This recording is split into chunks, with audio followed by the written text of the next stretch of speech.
नमस्कार दोस्तों, आप सभी लोगों का बहुत बहुत स्वागत है आप सभी के अपने परिवार स्टूडेंट इलाइट में। खैर दोस्तों, हम लोग कोडिंग डिकोडिंग में चल रहे थे और कोडिंग डिकोडिंग का चारों टॉपिक हमने कंसेप्ट के साथ सभी प्रकार के प्रश्नों को आपके साथ क्लियर करवाया है ना। अब बारी है लास्ट टॉपिक यानी टॉपिक नंबर 5 का। चलिए टॉपिक नंबर 5 को हम पहले समझाते हैं, उसके बाद हम हर एक प्रकार के प्रश्न का प्रैक्टिस करवा देंगे, कोडिंग डिकोडिंग क्लियर हो जाएगा। आज के बाद अगर कोडिंग डिकोडिंग के संबंधित है ना किसी भी प्रकार का प्रश्न अगर आपसे एग्जाम में पूछा जाएगा तो कभी नहीं छूटेगा। हाँ, लेकिन इसके लिए आपको जितना बात हमने बताया, जितना भी प्रकार का प्रश्न हमने प्रैक्टिस करवाया है ना, हर एक बात को ध्यान में रख करके हर एक प्रकार का प्रश्न जो है आप प्रैक्टिस करते रहिए है ना, ताकि एग्जाम में जब भी कभी प्रश्न पूछा जाए, और हम तो बोल चुके हैं कोडिंग डिकोडिंग से हर एग्जाम में आपको प्रश्न देखने के लिए मिलेगा, एक नहीं कभी कभी 2 3 4 प्रश्न मिल जाता है कोडिंग डिकोडिंग से।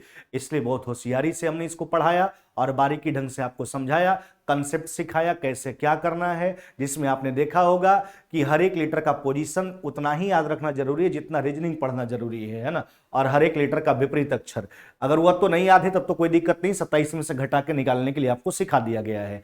अब हर एक प्रकार का प्रश्न भी करवा दिए। आज लास्ट टॉपिक है ना, चलिए आप प्रैक्टिस करते रहिए। चलिए टॉपिक नंबर 5 को समझिए। कहता है किसी सांकेतिक भाषा में है ना टीम ना सौंप, नहीं मेरे भाई, क्या कहता है? कहता है टीम ना सौंप। अच्छा, इसका अर्थ क्या दिया गया है? इसका अर्थ दिया गया है कम एंड गो। देखो एक प्रश्न समझ जाओगे इस टॉपिक का, सब क्लियर हो जाएगा। Come and go. उसके बाद नाटा रोड, नाटा रोड, इसका अर्थ क्या दिया गया मेरे भाई? इसका अर्थ दिया यू ओनली कम।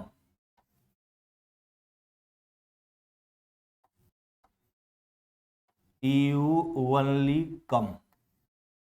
एक स्टेटमेंट और गिवन किया गया है, वह क्या है? टॉड सॉप का अर्थ है, देखिए TOD, टॉड सॉप का अर्थ क्या गिवन किया गया है आपको? टॉड सॉप का अर्थ गिवन किया गया देगो। क्या गिवन किया गया मेरे भाई? इसका अर्थ गिवन किया गया है दे। यही 3 स्टेटमेंट हमारे पास दिया गया है प्रश्न में। टीमना सॉप का अर्थ है come and go, naught road का अर्थ है यू ओनली कम, जबकि टॉड सॉप का अर्थ है देगो। अब आपसे पूछा किसका जा रहा है, तो कहता है तो उसी सांकेतिक भाषा में कम को क्या कहा जाएगा, यानी कम का कोड क्या होगा। अब सबसे पहली बात है, देखो जब भी इस प्रकार का प्रश्न आपसे पूछा जाए चला, तो बात यह ध्यान रखना कि जिसके बारे में आपसे पूछा गया उसका इस्तेमाल किस किस स्टेटमेंट में है। तो कम के बारे में पूछा है नहीं, अच्छा तो कम का प्रयोग आपको कहां कहां दिख रहा है? तो कम हमको देखिए दिख रहा है फर्स्ट स्टेटमेंट में और सेकंड में, नहीं और कहीं पे कम दिख रहा है क्या? और कहीं पे आपको कम दिखा क्या? तो बोलोगे सर नहीं दिखा। अब देखिए तो कम का कोड जो है यही, देखिए या तो यही दोनों स्टेटमेंट में ही कहीं छिपा हुआ होगा, एक समान नियम के तहत छिपा हुआ होगा, लॉजिक पकड़िए। अच्छा तो फर्स्ट और सेकंड में, थर्ड में तो नहीं है। अच्छा तो फर्स्ट और सेकंड में जो है क्या कम के अलावा कुछ और भी कॉमन है टर्म? अच्छा come and go, you only come, तो फर्स्ट और सेकंड में हम देख रहे हैं कि कम के अलावा कोई भी वर्ड जो है, कोई भी टर्म जो है वह कॉमन नहीं है। इसका मतलब पहला और दूसरा स्टेटमेंट में एक ही कोड भी कॉमन होगा। जब एक ही टर्म कॉमन है तो कोड भी एक ही कॉमन होगा। अच्छा तो देख लीजिए टीम ना सॉप ना टा रोड। अच्छा तो कोड आपको कॉमन कौन दिख रहा है? तो ना दिख रहा है मेरे भाई। क्या दिख रहा है? ना दिख रहा है। इसके अलावा कुछ भी कॉमन नहीं हो सकता क्योंकि एक कम ही टर्म है जो दोनों में कॉमन है। अतः आप कह सकते हो कि कम का जो कोड होगा, क्या मेरे भाई, कम का जो कोड होगा वह कम का कोड क्या हो जाएगा? ना हो जाएगा। कम का कोड आपका क्या हो जाएगा? ना हो जाएगा। नहीं, कम का कोड जो है आपका ना हो जाएगा। बहुत आसान सा बात है, हाँ ना हो जाएगा। बस खाली होशियारी से, दिमाग से, है ना, कॉमन होने के आधार पर हम छांटते चलेंगे और आसानी से रिजल्ट करते रहेंगे। चलिए अगला प्रश्न पे आ जाओ। देखो अगला प्रश्न क्या कहता है, कहता है किसी सांकेतिक भाषा में, है ना, बात को समझिए, पिक भिक निक। देखो कहता है पिक भिक निक। अच्छा, पिक भिक निक का अर्थ क्या दिया गया है, विंटर इज कोल्ड, नहीं, विंटर इज कोल्ड।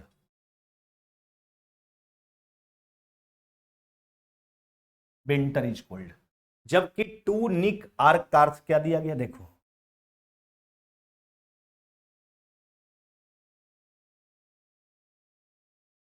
टू निक और आर्क का जो कोड आपके पास गिवन किया गया वह समर इज हॉट। क्या है, समर इज हॉट।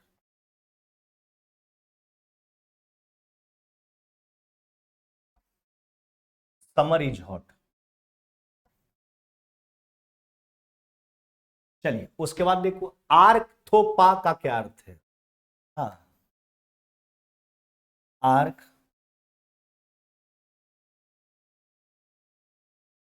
थोपा, इसका अर्थ क्या है, nights are hot.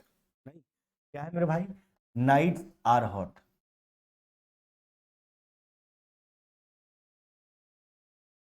Nights are hot, यही है। यही तीन स्टेटमेंट हमको गिवन किया गया है। अब आपसे पूछा किसका गया है, तो कहता उसी सांकेतिक भाषा में समर का, समर को क्या कहा गया, यानी समर का कोड आपको बताना है। अच्छा पहले यह सोचो आप कि एक्चुअली समर का इस्तेमाल कहां किया गया है। हाँ मेरे भाई, तो आप समर जो देख रहे हैं वह समर का प्रयोग केवल और केवल जो है वह आपका सेकेंड स्टेटमेंट में, कहा है, केवल और केवल सेकेंड स्टेटमेंट में, और तो कहीं समर नहीं है। अच्छा, तो अब देखिए कोड इसका केवल और केवल सेकंड में ही होगा, या तो इसका कोड टू हो, या तो निक हो, या तो आर्क हो। नहीं, अब कैसे छाटेंगे, तो आप देखिए, आप देख रहे हैं कि हॉट का प्रयोग जो है यह फर्स्ट में और सेकंड में है। नहीं, हॉट का प्रयोग जो है आपका वह फर्स्ट में और सेकंड, सॉरी सेकंड में और थर्ड में। तो हॉट के अलावा सेकंड और थर्ड में तो कुछ भी कॉमन नहीं है, तो एगो हॉट ईच को छाट लेंगे, ईच का कोड के, हॉट कोड के, तो जो बच जाएगा समर का हो जाएगा। तो हॉट सेकंड और थर्ड में है, तो एगो सेकंड और थर्ड में कोड भी कॉमन होगा, और वह कोड आपको कॉमन क्या दिख रहा है, आर्क। क्या दिख रहा है, आर्क। चलिए अब इज जो है वो आपका फर्स्ट और सेकंड में दिख रहा है, कहां दिख रहा है, फर्स्ट और सेकंड में। तो कोड भी आपको कॉमन मिलता होगा फर्स्ट और सेकंड में, तो फर्स्ट और सेकंड में कोड जो मिल रहा है वह क्या मिल रहा है आपको, निक। नहीं, अच्छा बताइए, तो जो बच जाएगा वह किसका हो जाएगा, समर का हो जाएगा। यानी समर का कोड पूछा गया, समर का कोड क्या हो जाएगा चेला, तो टू हो जाएगा मेरे भाई। समर का कोड क्या हो जाएगा, टू हो जाएगा। देखिए कुछ नहीं करना है, खाली बस मीडिएटर के आधार पर कौन कहां है इसके आधार पर भेजा लगा करके उत्तर करते चलना है। समर का पूछा, समर का इस्तेमाल केवल और केवल सेकेंड स्टेटमेंट में है, तो इसका कोड या तो टू होगा, या तो निक होगा, या तो आर्क होगा। अब बात रहा इज का, छाट लेते हैं हॉट का, तो इज फर्स्ट में सेकंड में, तो फर्स्ट सेकंड में कोड निक मिल गया, इसका मतलब इज का कोड निक हो गया, है ना। हॉट जो है सेकंड और थर्ड में है, तो सेकंड और थर्ड में एक कोड कॉमन होगा, आर्क हो गया, जो बचा वह कोड हो जाएगा समर का, यानी समर का जो कोड होगा वह क्या हो जाएगा मेरे भाई, टू हो जाएगा, to.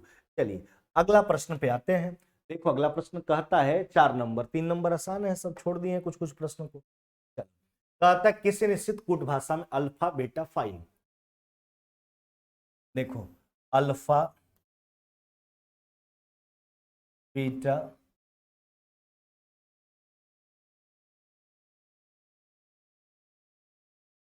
Phi P H I. अच्छा इसका कोड क्या दिया गया, मोना इज वर्किंग, नहीं, मोना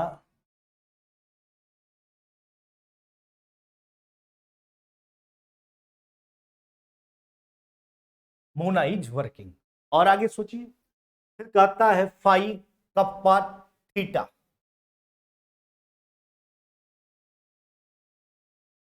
फाई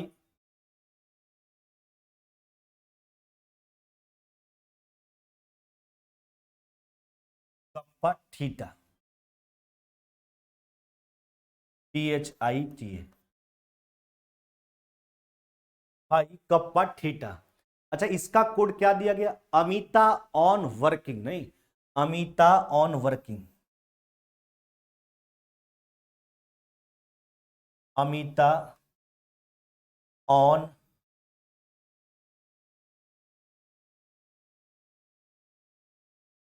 वर्किंग। उसके बाद सोचिए beta phi gamma,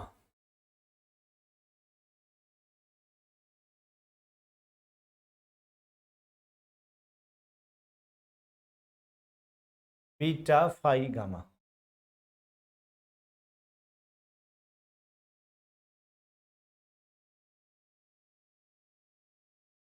beta phi gamma का कोड क्या है? उदय इज वर्किंग,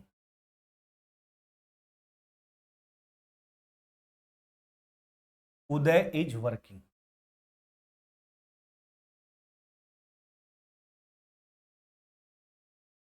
चलिए यही है, यही तीन स्टेटमेंट हमको गिवन किया गया। अब क्या कहता है? कहता वर्किंग का कूट क्या होगा? किसका पूछा चला? वर्किंग का। अब यह सोचो आप, जिसका पूछा गया वो है कहां कहां। तो वर्किंग जो है फर्स्ट स्टेटमेंट में भी आपको दिख रहा है, सेकेंड में भी दिख रहा है, नहीं, वर्किंग फर्स्ट में भी है, सेकेंड में भी है और थर्ड में भी है। अब यह सिंपल सा बात सोच लेना है कि कोड भी एक ऐसा होगा जो तीनों में कॉमन हो। अच्छा, तीनों स्टेटमेंट में कोई और वैसा टर्म है जो तीनों में है? इज फर्स्ट में है, थर्ड में है, सेकंड में तो नहीं है। मोना केवल फर्स्ट में है, अमिता जो है केवल सेकंड में है, ऑन केवल सेकंड में है। तो आपको क्या देखने के लिए मिल रहा है कि वर्किंग के अलावा तीनों स्टेटमेंट में कुछ भी कॉमन नहीं है। तो कोड भी तो एक ही को कॉमन होगा तीनों में। तो तीनों में कोई एक कोड आपका कॉमन होगा, उस कोड को देखिए क्या कॉमन है तीनों में। तो हमको तो लग रहा है कि तीनों स्टेटमेंट में फाई, देखिए पी एच आई यहां भी, पी एच आई यहां भी और पी एच आई यहां भी। अतः वर्किंग का कोड आपको क्या हो जाएगा? फाई हो जाएगा। नहीं मेरे भाई, वर्किंग का जो आपका कोड हो जाएगा, है ना, वह वर्किंग का कोड क्या हो जाएगा? आपका फाई हो जाएगा, पी एच आई, वर्किंग का कोड हो जाएगा आपका फाई। क्योंकि तीनों स्टेटमेंट में वर्किंग के अलावा कुछ भी कॉमन नहीं, तो कोड भी केवल एक ही कॉमन होगा, वह है फाई। क्या हो जाएगा? फाई। चलिए ऑप्शन सी आपका राइट आंसर हो जाएगा। और मेरे भाई ऑप्शन नंबर आपका सी हो जाएगा, फाई। चलिए अगला प्रश्न की ओर आ जाते हैं। प्रश्न संख्या 6 है ना। देखो, कहता है कि किसी निश्चित भाषा में जो है 786 का अर्थ क्या दिया गया? 786, 786 का अर्थ दिया गया है स्टडी वेरी हार्ड।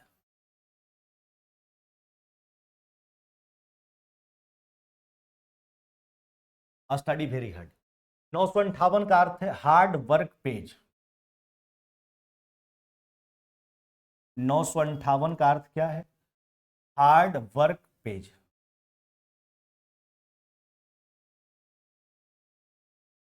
हार्ड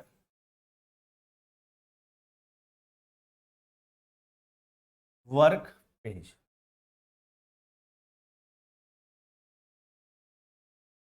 अच्छा, उसके बाद 645 का अर्थ क्या दिया गया है? 645 का स्टडी एंड वर्क।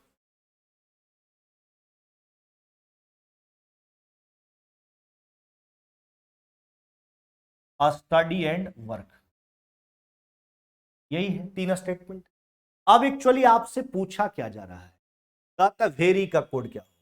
इसका पूछा। अब पहले यह सोचो कि वेरी का इस्तेमाल एक्चुअली कहां कहां हो रहा है, नहीं। अच्छा, तो वेरी का प्रयोग आपको कहां दिख रहा है? वेरी तो हमको केवल और केवल फर्स्ट स्टेटमेंट में ही दिखा, और कहीं वेरी दिखा क्या? नहीं। तो वेरी का कोड या तो 7 होगा, या तो 8 होगा, या तो 6 होगा। तो कोड भी इसका केवल एक ही जगह होना चाहिए। तो सिंपल सा बात है, कोड कहीं और नहीं होना चाहिए। देखिए 8 यहां भी है, 8 यहां भी है, काट के हटा लीजिए। तो इन दोनों में कुछ मिलता होगा एक टर्म, इसलिए कोड 8 मिल रहा है। या दोनों में क्या मिल रहा है? हार्ड। अगर हार्ड का पूछता तो 8 हो जाता। 6 देखिए फर्स्ट में है और आपका थर्ड में, काट के हटा दीजिए 6 को। नहीं, क्योंकि जब स्टडी का प्रयोग जो है, वेरी का प्रयोग जो है केवल और केवल फर्स्ट स्टेटमेंट में है, तो कोड भी केवल फर्स्ट में होना चाहिए। तो वैसा कोड ढूंढना जो केवल फर्स्ट में हो। तो 8 तो कट गया, दो जगह था, 6 भी कट गया, यानी आपका जो है वेरी का कोड क्या हो जाएगा 7। वेरी का कोड क्या हो जाएगा चला 7 हो जाएगा। और फर्स्ट और थर्ड में जो कटा है वो किसके लिए कटा, स्टडी के लिए कटा। किसके लिए कटा, स्टडी के लिए कटा। तो आराम से, बहुत ही आसान प्रकार का प्रश्न है, आप आराम से बना सकते हैं और एग्जाम में पूछा जाता है, जिसका आप आसानी से उत्तर करके जो है नंबर प्राप्त कर सकते हैं, नौकरी ले सकते हैं। हाँ, किसी सांकेतिक भाषा में ओवर एंड एवो, हाँ ध्यान दीजिएगा,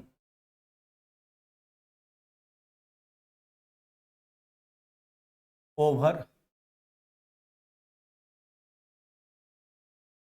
एंड एवव।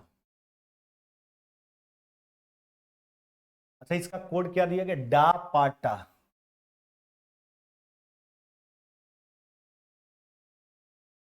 उसके बाद ओल्ड एंड ब्यूटीफुल।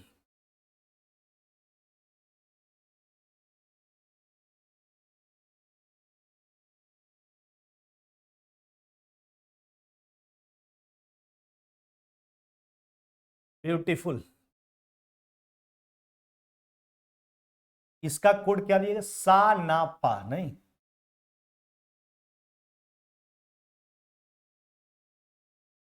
सा ना पा, और तो कुछ भी नहीं है, दो स्टेटमेंट दिया गया था। तो उसी सांकेतिक भाषा में ओवर को कैसे लिखा जाएगा।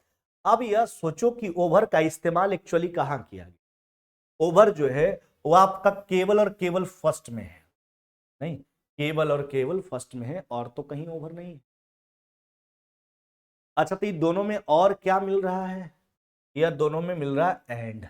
देखो कोड तो दोनों मिलते ही, दोनों में तो बस एंड ही मिल रहा है, ओवर तो है नहीं, ऊपर और नीचे एंड है, वो कोड आपका मिलता होगा। वह क्या मिल रहा है, पा, नहीं, वह क्या मिल रहा है, पा। तो चलिए, एंड का अगर पूछा जाता तब तो आसानी से हम उत्तर कर देते पा, लेकिन ओवर का पूछा। अब बात रहा एभव को कैसे छाटे, एभव तो सेकंड में है नहीं। तो अब हम यहां पे असमंजस में चले जाएंगे, कहां चले जाएंगे, असमंजस में। यानी कहने का मतलब है हम कंफर्म अब कैसे हो पाए, ओवर का स्टेटमेंट भी केवल इसी में, एभव का भी प्रयोग जो केवल फर्स्ट स्टेटमेंट में ही है, और तो कहीं नहीं है। तो ओवर का कोड यहाँ पे डा भी हो सकता है और पा भी हो सकता है, क्लियर नहीं है, डा भी हो सकता है और पा भी हो सकता है, समझ रहे हैं बात को, क्योंकि दोनों तो केवल फर्स्ट स्टेटमेंट में ही प्रयोग हुआ है। तो कैसे कैसे हम क्लियर कर लें, है ना। ओवर के लिए डा भी हो सकता है, टा भी हो सकता है, हाँ कहीं और होता तब कुछ कॉमन के आधार पर देखते, है ना। एभव अगर कट जाता फर्स्ट और सेकंड में, तब जो बचता वह ओवर का होता, लेकिन ऐसा तो हो नहीं रहा है। तो इसलिए हम ओवर का कोड जो करेंगे या तो डा या तो पा, क्लियर नहीं है, डा भी हो सकता, पा भी हो सकता।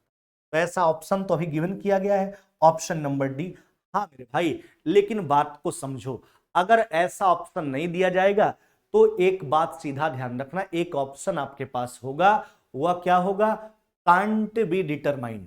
कांट बी डिटरमाइंड यानी निर्धारित नहीं किया जा सकता है का ऑप्शन जरूर होगा आपके पास, है ना। तो अगर यह जैसा दिया तो ठीक है, नहीं तो ऑप्शन देगा कांट बी डिटरमाइंड, निर्धारित नहीं किया जा सकता। कैसे हम कंफर्म कर सकते हैं कि ओवर का कोड डा है ना, कि टा है।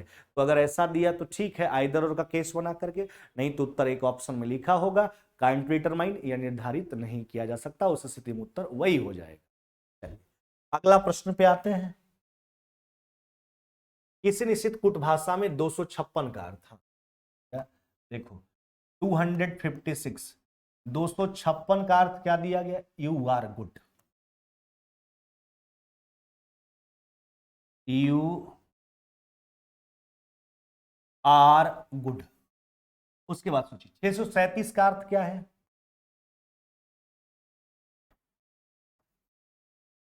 We are bad.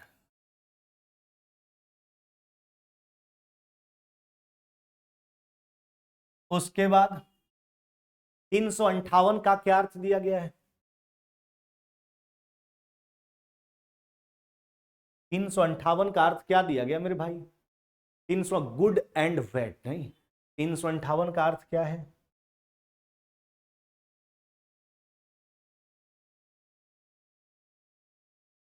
Good and bad, यही तो है। अब एक्चुअली आपसे पूछा किसका जा रहा है, तो कहता एंड का कोड क्या होगा, एंड का पूछा किसका मेरे भाई, एंड का कोड आपसे पूछा। अब यह सोचो कि एंड का प्रयोग एक्चुअली कहां हुआ है, इसका पूछा गया। तो एंड तो हमको केवल इसी में दिख रहा है, नहीं, एंड जो है वह केवल और केवल लास्ट स्टेटमेंट में है।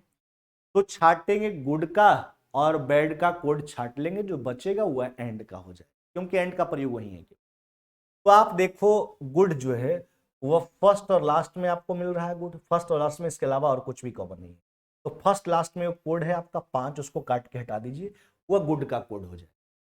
अब सोचिए जहां तक बैड का सवाल है, बैड का प्रयोग जो है वह आपका सेकंड और थर्ड में है, तो ये कोड भी कॉमन होगा, वह है 3, 3 हो गया। तो जो बचा वह कोड किसका हो गया आपका, वह जो बचेगा वो एंड का हो जाएगा। यानी एंड का कोड कहने का मतलब कितना हो गया, 8 हो गया। कितना हो गया, 8। सिंपल सा कंसेप्ट था। एंड का प्रयोग जो है वह केवल और केवल लास्ट स्टेटमेंट में है, तो इसका कोड भी केवल लास्ट वाला में ही होना चाहिए। तो ऐसा कोड जो केवल और केवल लास्ट वाला में हो, तो 3 तो ऊपर प्रयोग है, 5 भी ऊपर प्रयोग, केवल लास्ट वाला में प्रयोग किया गया कोड 8 है। अगला प्रश्न पे आते हैं। कहता किसी सांकेतिक भाषा में 134, 134 का अर्थ क्या है, good and tasty.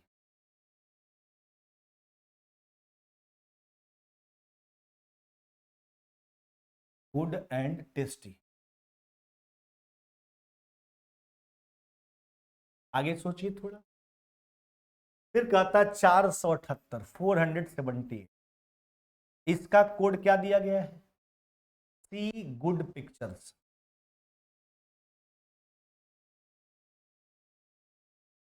C good pictures.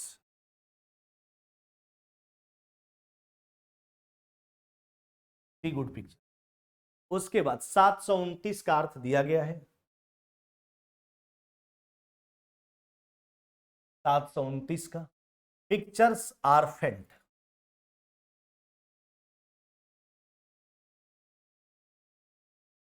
Pictures are फेंट।